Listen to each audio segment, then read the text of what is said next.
Hello students, कैसे हो आप सब। स्टूडेंट्स, प्रीवियस वीडियो में हमने थ्योरम नंबर 1 स्टडी की थी, जिसमें हमने एंगल सिमिलरिटी को स्टडी किया था। और आज हम स्टडी करेंगे theorem number 2, which is theorem number 6.4 according to NCERT book. तो जिसमें हम स्टडी करेंगे साइड सिमिलरिटी। तो students, if the corresponding sides of two triangles are proportional, यानी अभी हमें क्या गिवन है कि अगर दो ट्रायंगल्स की कॉरस्पॉन्डिंग साइड्स प्रोपोर्शनल हैं तो उनके कॉरस्पॉन्डिंग एंगल्स भी क्या होंगे, इक्वल होंगे। तो वो दोनों ट्रायंगल्स क्या होंगी, सिमिलर होंगी। अब एंगल सिमिलरिटी में हमें क्या बोला गया था कि उनकी जो कॉरस्पॉन्डिंग एंगल्स हैं वो इक्वल हैं, तो साइड्स प्रोपोर्शनल होंगी। ठीक है, तो उसमें हमें एंगल्स गिवन थे और अब हमें साइड्स गिवन है, तो इस वजह से हम इसे एसएसएस सिमिलरिटी बोलेंगे। तो चलिए इसे हम स्टार्ट करते हैं स्टूडेंट्स। तो यहाँ पर हमारे पास दो ट्रायंगल्स हैं A B C D E F, right. तो स्टूडेंट्स, इसमें सबसे पहले हमें क्या गिवन है, तो चलिए हम इसे स्टार्ट करते हैं। गिवन, तो यहां पर हमें क्या गिवन है स्टूडेंट्स कि दोनों की जो कॉरस्पॉन्डिंग साइड्स है वो प्रोपोर्शनल है। तो यानी in triangle A B C and triangle D E F, तो दोनों ट्रायंगल्स में हमें साइड्स प्रोपोर्शनल है, यानी A B by D E है is equal to A C by D F and B C by E F, right. और हमें यहां पर स्टूडेंट्स प्रूव क्या करना है, टू प्रूव। तो प्रूफ करना है हमें यहाँ पर कि ये दोनों ट्रायंगल्स यानी triangle A B C is similar to triangle D E F होगा। ठीक है, और यहाँ पर इसे प्रूफ करने के लिए हमें क्या करनी पड़ेगी, कंस्ट्रक्शन करनी पड़ेगी, जैसे हमने पहले की थी। तो यहाँ हम क्या करेंगे स्टूडेंट्स, डीपी कट करेंगे जो कि ए बी के इक्वल होगी, और डी क्यू कट करेंगे जो कि ए सी के इक्वल होगी, और देन पी और क्यू को हम ज्वाइन करेंगे। तो मैं यहाँ पर लिखती हूँ cut dp is equal to ab and dq is equal to ac, then join pq को ज्वाइन करेंगे। अब हम यहाँ पर प्रूफ स्टार्ट करते हैं। तो प्रूफ में स्टूडेंट्स हम सबसे पहले क्या करेंगे, अभी हमें यहाँ पर साइड्स गिवन है, तो सबसे पहले हम यहाँ पर क्या करते हैं स्टूडेंट्स, दो साइड ले लेते हैं। तो यहाँ से मैंने ली A B by D E is equal to, हम यहां से लेंगे A C by D F, right. तो मैंने यहां से दो साइड्स ले ली। अब यहां पर स्टूडेंट्स क्या मैं ए बी के प्लेस पे डीपी लिख सकती हूँ और ए सी के प्लेस पे डी क्यू लिख सकती हूँ। ठीक है, क्योंकि ये आपस में इक्वल है। तो मैंने यहां पर क्या किया, ए बी के प्लेस पे डीपी लिखा तो डीपी बाय डी ई हो गया, और ए सी के प्लेस पे मैंने डी क्यू लिखा तो D Q by D F हो गया। ऐसा मैंने कैसे किया, क्योंकि जो ए बी था वो डीपी के इक्वल था एंड ए सी जो था वो डी क्यू के इक्वल था, इसी वजह से मैंने इसको ऐसे लिख लिया। अब ये स्टूडेंट्स यहाँ पर क्या बता रहा है, DP by D E is equal to D Q by D F. तो it means this is converse of, तो by converse of Thales theorem या बीपीटी के कन्वर्स से हम ये कह सकते हैं, बीपीटी का कन्वर्स क्या कहता है कि अगर एक ट्रायंगल्स की जो साइड्स हैं वो प्रोपोर्शनली सेम हो, वो जो हो सेम प्रोपोर्शन में हो, तो वो जो ट्रायंगल्स की दो साइड्स होंगी क्या होंगी, पैरेलल होंगी। तो यहां से हम कह सकते हैं पी क्यू पैरेलल ई एफ, राइट। और अगर पी क्यू ई एफ के पैरेलल है तो यहां से स्टूडेंट्स क्या होगा, एंगल जो पी है वो ई के इक्वल होगा और जो क्यू है वो एफ के इक्वल होगा, क्योंकि ये क्या है, कोरस्पॉन्डिंग एंगल्स हैं, राइट। तो मैं यहां पर क्या लिख सकती हूँ स्टूडेंट्स, तो मैं यहां पर ऐसे लिख सकती हूँ angle P is equal to angle E and angle Q is equal to angle F। क्यों होगा, क्योंकि ये कोरस्पॉन्डिंग एंगल्स हैं,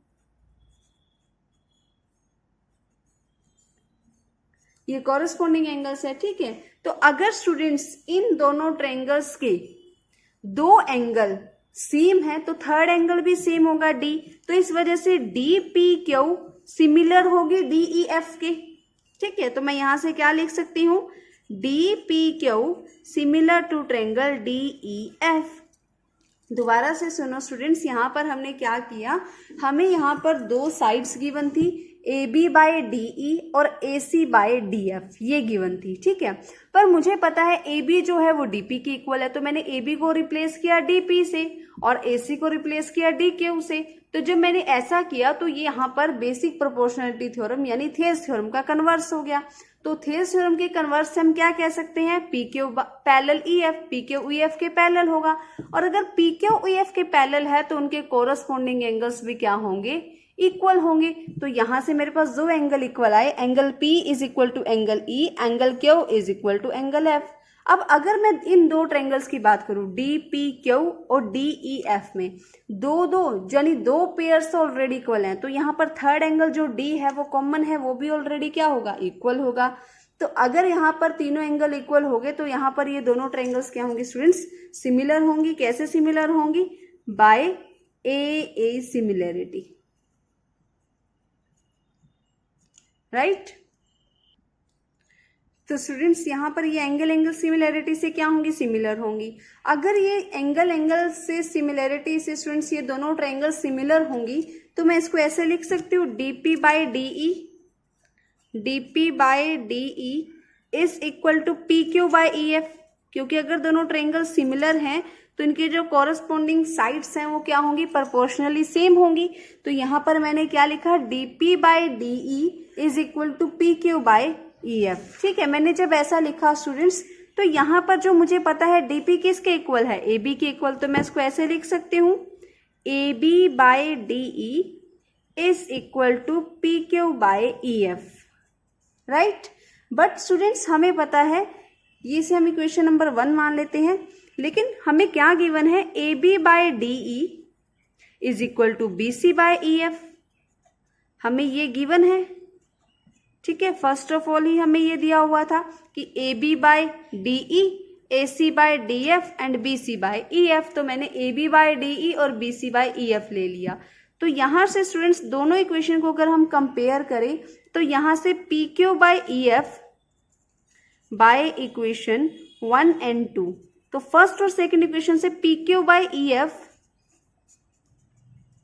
किसके इक्वल होगा, B C by E F के, राइट। तो यहां से ई एफ अगर हम कैंसिल कर दें तो पी क्यू किसके इक्वल हो जाएगा, बी सी के। पी क्यू अगर बी सी के इक्वल हो गया यहां पर तो हम ये कह सकते हैं, तो 10 हम क्या लिख सकते हैं, ए बी किसके इक्वल है, डीपी के, ए बी किसके इक्वल हो गया, डीपी के, ए सी किसके इक्वल हो गया, डी क्यू के। ये हमने बाय कंस्ट्रक्शन किया था और एक हमने अभी प्रूफ किया है, B C is equal to P Q, ठीक है। यहां हमने क्या प्रूफ किया students, B C is equal to क्या प्रूफ किया है, पी क्यू, राइट।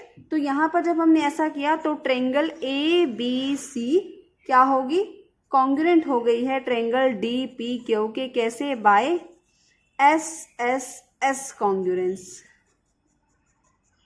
राइट। और अगर स्टूडेंट्स ये कॉन्ग्रुएंट प्रूफ हो चुकी हैं तो यहां से मैं ऐसे कह सकती हूं, angle A is equal to angle D होगा, एंगल बी एंगल पी के इक्वल होगा, पर पी किसके इक्वल है, ई के इक्वल है, और एंगल सी एंगल क्यू के इक्वल होगा और क्यू किसके इक्वल है, एफ के इक्वल है। तो यहां से मैं इसको ऐसे लिख सकती हूँ, angle A is equal to angle D, angle B is equal to angle E, angle C is equal to angle F. तो यहां से स्टूडेंट्स हमने क्या किया, एस एस एस सिमिलैरिटी को यूज करके तीनों एंगल्स को इक्वल प्रूफ कर दिया, तो जिस वजह से ये दोनों ट्रायंगल्स क्या होंगे स्टूडेंट्स, सिमिलर होंगे, राइट।